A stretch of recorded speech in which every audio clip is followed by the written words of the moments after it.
Hai semuanya, perkenalkan nama saya Aisyah Putri, nomor urut 20. Saya akan menjelaskan tentang 6 topik di midbrain saya. Yang pertama itu adalah radikalisme dan terorisme. Radikalisme merupakan pemahaman ekstrim yang ingin mengubah sistem secara drastis. Sedangkan terorisme merupakan aksi kekerasan untuk menimbulkan ketakutan demi tujuan ideologis.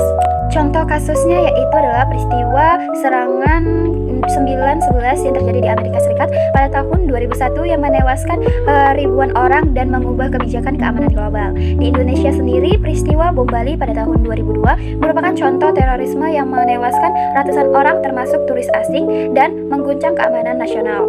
Penyebab radikalisme dan terorisme yang pertama itu adalah ketimpangan sosial dan politik. Yang kedua itu adalah pemahaman sempit terhadap agama. Dampaknya adalah rasa takut akan publik, kerusakan ekonomi, dan ancaman persatuan bangsa. Pencegahan yang bisa dilakukan adalah dengan pendidikan toleransi, penguatan literasi digital, dan deradikalisasi.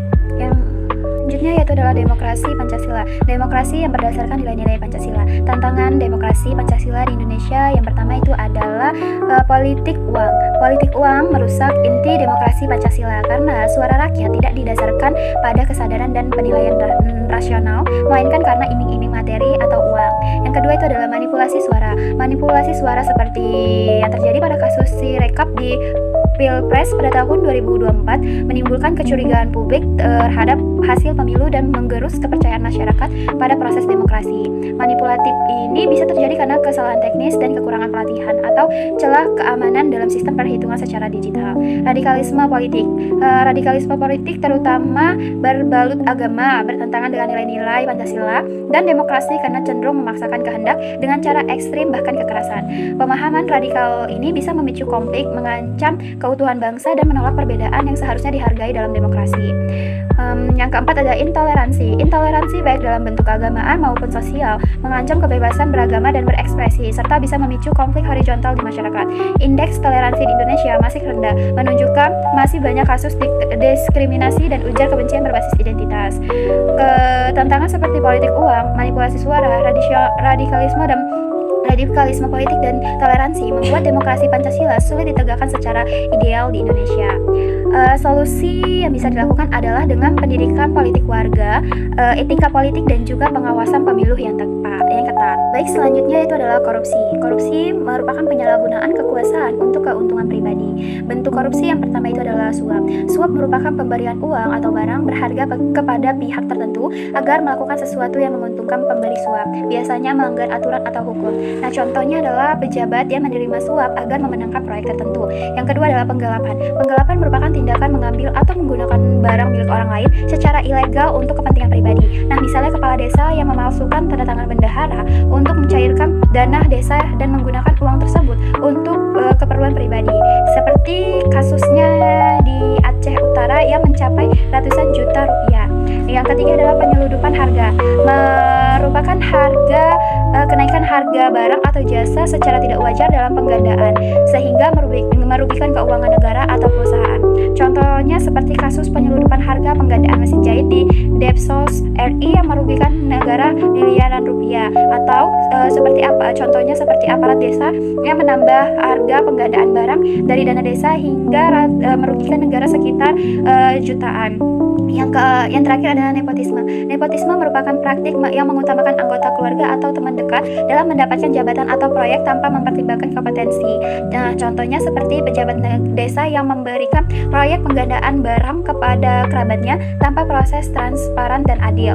Nah, contoh yang dampak bagi negara dan masyarakat yaitu adalah kerugian keuangan negara, rusaknya pelayanan publik, melemahnya kepercayaan rakyat, dan juga kesenjangan sosial meningkat.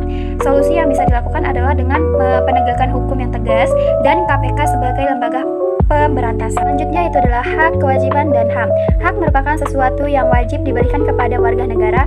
Kewajiban merupakan tanggung jawab untuk negara, misalnya seperti pajak, bela negara, dan taat pada hukum. Sedangkan HAM merupakan hak dasar yang melekat sejak lahir.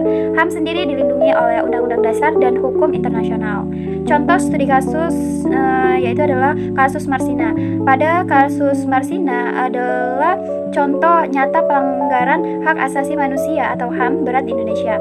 Marsina sendiri merupakan buruh tani atau aktivis yang memperjuangkan hak-hak pekerja, terutama soal upah layak dan kondisi kerja manusiawi.